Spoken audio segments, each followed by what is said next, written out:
Pourquoi il y a autant de divorces? Pourquoi c'est aussi facile que ça? Et surtout, comment se protéger? Comment se protéger de cette catastrophe? La catastrophe de la génération d'aujourd'hui. Et que Hachem Yatzilenu, Bezrat Hachem, qu'Hachem nous protège de ça. C'est quoi le but du mariage? C'est quoi? La Torah nous dit Al Ken Ya'azov Ish et Aviv et Imo. C'est pour ça qu'un homme doit quitter son père et sa mère. Vedavag Beishto. Et il arrivera à une proximité avec sa femme. Ve'ayu les Bassar Echad. Et ils seront une seule et même chair. Une seule et même entité. Tout homme qui n'a pas de femme, Eno Adam, il n'est pas considéré comme un homme. Chez Nehemar, comme il est écrit, Zachar ou Nekeva Barham, mâle et femelle, il a créé, Vaikra et Shemam, et il a appelé leur nom Adam. Quand on est marié, c'est-à-dire en fait, un homme c'est la moitié d'identité, la femme c'est une autre moitié. L'être humain, le Ben Adam, est considéré une fois qu'il est marié.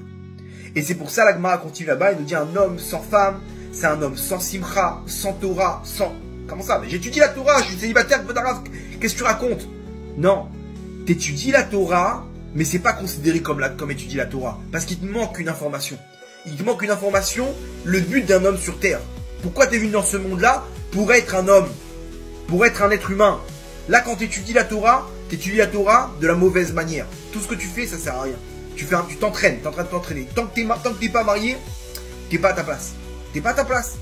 C'est-à-dire, le Zohar nous dit, à tel point que le Zohar appelle ça palga des Goufa, la moitié d'un corps. Dans les Neshamot, Kadosh Baruch Hu, il prend la Neshama, il la divise en deux. Il met une moitié dans le corps de l'homme et l'autre moitié dans le corps de la femme. Deux entités complètement différentes qui vont s'associer et qui vont former ce qu'on appelle un homme. Un homme. Maintenant, on va rentrer dans les détails. Pourquoi tu me dis que je suis pas appelé un homme? Je suis un animal? Non, mais tu es un demi-homme. Tu n'es pas un animal, mais tu es un demi-homme. En fait, il faut savoir comme ça. L'homme, il est combiné d'une neshama, okay, qui est une étincelle d'Hachem, et d'un corps. Le corps, c'est quoi? C'est une béma, c'est un animal. Le corps, il veut sans arrêt son profit, sans arrêt kiffer, manger, se reproduire, dormir. C'est des besoins, les besoins du corps, ce qu'on appelle les besoins animaux. Et la Neshama, elle veut sans arrêt donner. Donner à l'image d'Hachem. Hachem, il reçoit quelque chose de nous. Il a besoin de rien, Hachem. Hachem, il est parfait. Lui, il donne sans rien recevoir en retour.